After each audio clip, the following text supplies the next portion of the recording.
আসসালামু আলাইকুম রহমতুল্লাহ বরকাতু। অতি প্রয়োজনীয় গুরুত্বপূর্ণ একটি দোয়া আপনাদের সাথে শেয়ার করব। এমন কোনো ব্যক্তি পাওয়া যাবে না যে ব্যক্তি এই দোয়ার মুখাপেক্ষী নয়। চিন্তা, পেরেশানি, ডিপ্রেশন, বালা মুসিবত, এই কারণগুলো কারো না কারো মাঝে অবশ্যই আছে। তো এই সমস্যাগুলো থেকে মুক্তি লাভের অত্যন্ত কার্যকরী এবং শক্তিশালী একটি দোয়া রাসূল সাল্লাল্লাহু আলাইহি ওয়াসাল্লাম থেকে বর্ণিত আছেন। হযরত আনাস ইবনে মালিক রাদিয়াল্লাহু তাআলা আনহু বর্ণনা করেন, তিনি তার কলিজার টুকরা মেয়ে হযরত ফাতেমাতুজ জোহরা রাদিয়াল্লাহু তাআলা আনহাকে সকাল সন্ধ্যা এই দোয়াটি পাঠ করার জন্য নির্দেশ দিয়েছেন যে ইয়া হাইয়ু ইয়া কাইয়ুম বিরহমাতিকা আস্তাগীথ আসলিহ লি শা'নি কুল্লা ওয়া লা তাকিলনি ইলা নাফসি তারফাত আইন।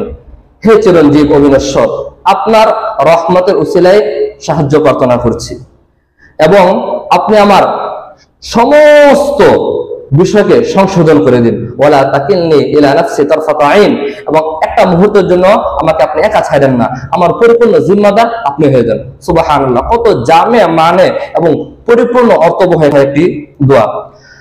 আল্লাহ তাআলা আমাদেরকে এই দোয়াটা আমাদের বিপদ আপদের সময়, বিশেষ করে সকাল সন্ধ্যা পড়ার তৌফিক দান করুন।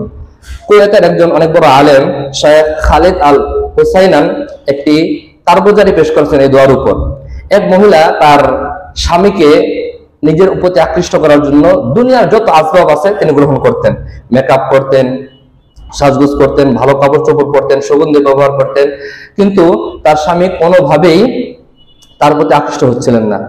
কিন্তু যখন থেকে তিনি এই দোয়াটি পাঠ করা শুরু করলেন, বিশ্বস্ততার সাথে, ধৈর্যের সাথে, আল্লাহ তাআলা তার স্বামীর মনকে পরিবর্তন করে দিলেন এবং পরিপূর্ণ তার স্ত্রীর প্রতি আকৃষ্ট করে দিলেন। তাদের মাঝে মিল, মুহাব্বত এবং ভালোবাসা অনেক বেড়ে গেল। তো আল্লাহ তাআলা আমাদেরকে রাসূলুল্লাহ সাল্লাল্লাহু আলাইহি ওয়াসাল্লাম থেকে বর্ণিত যে সমস্ত দোয়া আছে এগুলোর প্রতি পরিপূর্ণ মনোযোগী হওয়ার তৌফিক দান করুক এবং দুনিয়ার সমস্ত বালা মুসিবত থেকে মুক্ত থাকার তৌফিক দান করুন, আমিন।